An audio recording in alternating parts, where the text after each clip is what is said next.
Oh yeah, I forgot about that god person that gave that one monster some powers a couple of chapters back. And if I remember correctly, that monster, well, at least I think it was a monster that got the powers, got like incinerated or something, because he got defeated and didn't want to fight anymore or something.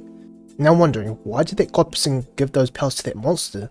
I would assume God gave that person those powers because he probably wanted the monster to either defeat all the heroes or he wanted to kill all humans, which makes me think that that god person wants to rule over Earth or something.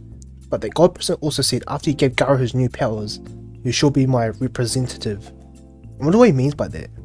I will assume he said that because instead of that god person come to Earth to defeat the heroes, Garo can be his representative, do it for him so he doesn't have to come to Earth or something.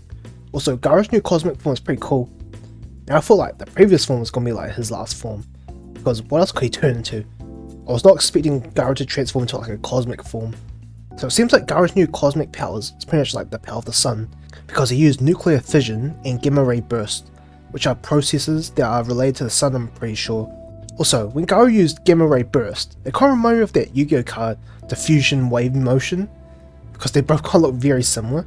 I will assume even though a gamma ray burst is like the strongest explosion known to humanity, when Garo used it, it was much smaller. It's probably because like, you know, like the sun has like billions upon billions of energy.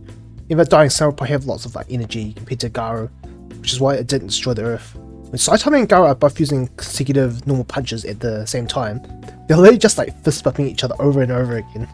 So they're pretty much using consecutive normal fist bumps. So it looks like the number one hero, Blast, has the ability to use spatial magic and gravity magic. Too bad we didn't get to see more of his fight or more of his abilities. Also, when Garo punched straight through Genos and grabbed his core, Saitama was like, bro, what the fuck did you just do? And it looks like Saitama is going to be more serious and the fight's going to be like more interesting now. Also, I wonder who those people are that were helping Blast deflect the impact away from Earth was. My guess would be that they're like the number one hero in their own galaxies, or they might be like the protectors of the universe or something. Which leads to my next question. Is Blast from Earth? Or is he like from a place that those aliens are from? Honestly, I didn't expect the god person to be inside the moon this whole time. I wonder what he's doing in there. Maybe he's like slowly dying or something, and he's like recuperating in the moon, which is maybe why like the god's giving powers to Garo and them, because he's just like too weak to move or something. When they showed the color page of Saitama standing in front of like Jupiter and Garo like glowing below him, it looks so fucking good. I like how when Garo tries to send him away with one of his portals, and Saitama just like kicks the portal away and hits Garo in the face like it was like dumb or something.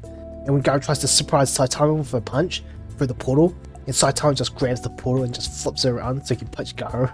Also, I like how when Saitama was using his omnidirectional serious punch, Garo tried to run away using the portal, and Saitama was like, surprise bitch, and went through the same portal.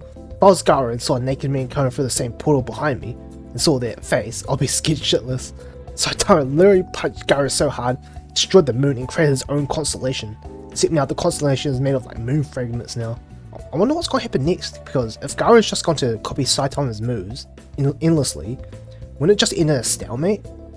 I'll assume that even though Garo can copy Saitama's techniques and power, but it doesn't mean that it's going to copy the damage that each of them receive. Like if Garo used a move on Saitama, Saitama could be like, oh, that didn't hurt that much.